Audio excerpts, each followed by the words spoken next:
Welcome to This Explainer. Today, we're diving straight into something completely wild. The very foundation of software engineering is fundamentally transforming right beneath our feet. Think about it. For basically all of computing history, programming has been an act of translation. You understand a problem, you design a solution, and then you painfully type it out into a syntax that a machine can execute. But that friction, it's collapsing.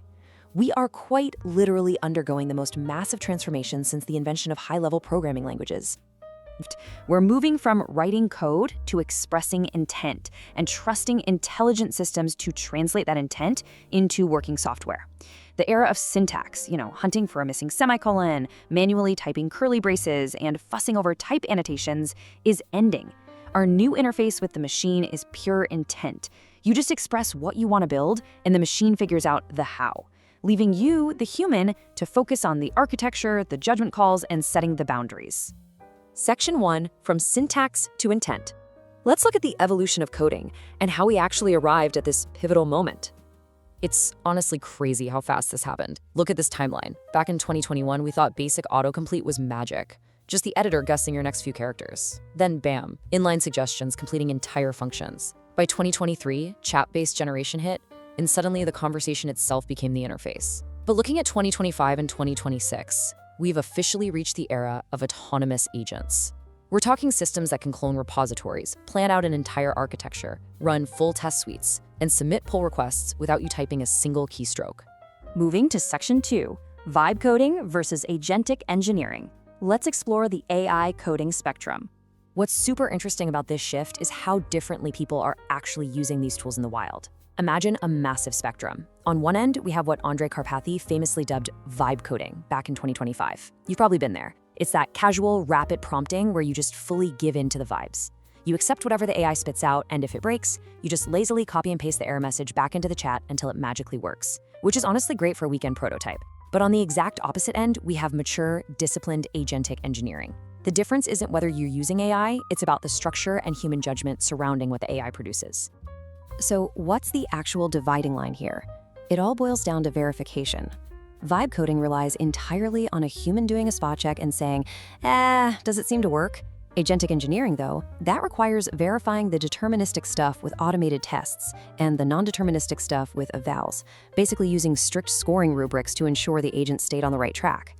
I mean, imagine telling a CTO that your team is just vibe coding their core payment processing system. No way, right? That's gonna raise some serious alarm bells. You absolutely need agentic engineering for production-level reliability. All right, Section 3, the art of context engineering. This is the real skill you need right now. If you want to move from just vibe coding into real, robust engineering, you have to master context. Forget spending hours hacking together the perfect, clever prompt.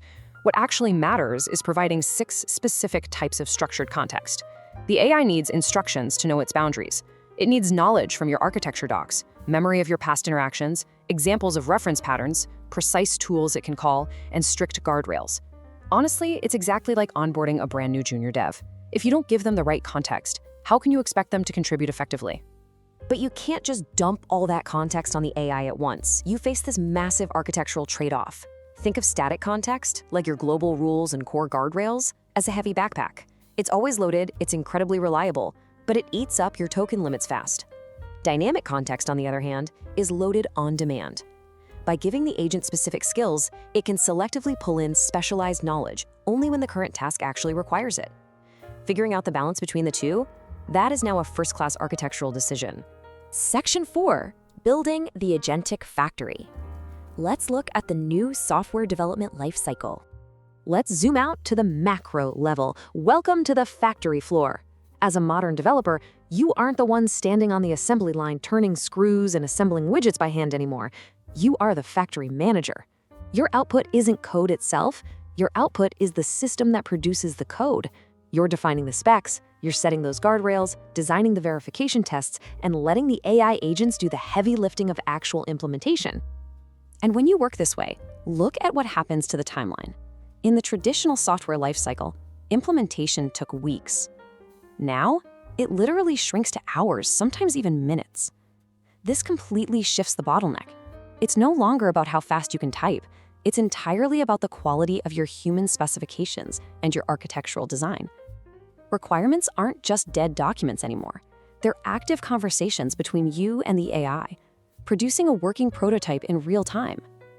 Now, here is a massive trap that I see teams fall into constantly. If you're managing this factory, you might assume the AI model is the whole factory. It isn't. The AI model is just the raw engine sitting in the middle of the room. It only becomes a genuinely useful agent when you wrap it in a harness. Remember this: agent equals model plus harness. If the model is the engine, the harness is the rest of the car. It's the sandboxes, the tools, the orchestration logic, the memory, the observability layers. Get this: the model is roughly 10% of the system. The harness is the other 90%. When an agent completely fails at a task, our gut reaction is always to blame the model, right? Oh, the AI is just dumb. But almost every single time, it's actually a configuration failure in the harness, a missing tool, a vague rule, or just bad guardrails. Section 5, Conductors and Orchestrators. Let's talk about the developer's new role. So, with your factory built and your harness perfectly tuned, what does your actual day look like? Well, your role kind of splits into two distinct personas. You fluidly move between being a conductor down in the weeds and an orchestrator operating at massive scale. And it's not an either-or identity. You're going to bounce back and forth between these two modes all day long depending on what you're trying to achieve. The key is knowing when to play which part. The conductor is all about real-time, synchronous work. You're right there inside the IDE, guiding your AI pair programmer with fine-grained, keystroke-level control. It's perfect for when you're figuring out complex, exploratory logic.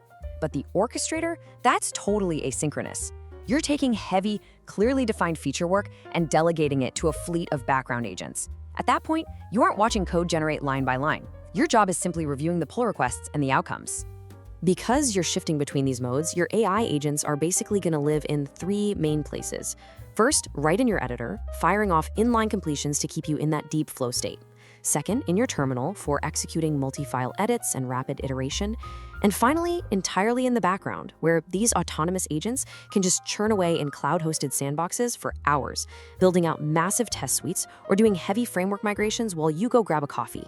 But before you think this solves every problem in the world, I have to warn you about the 80% problem.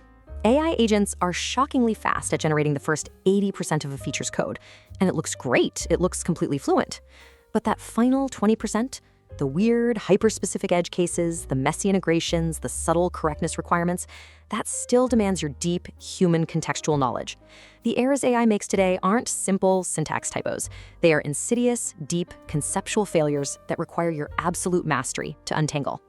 So here we are, as we fully embrace this new intent-driven interface and leave the old era of syntax behind us. This is the million-dollar question for every developer and engineering leader listening. Are you building your systems and your harness for that final 20% where your human judgment is absolutely critical?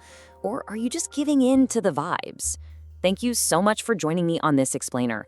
I really hope this gives you a fresh, powerful framework to navigate the totally wild future of software development.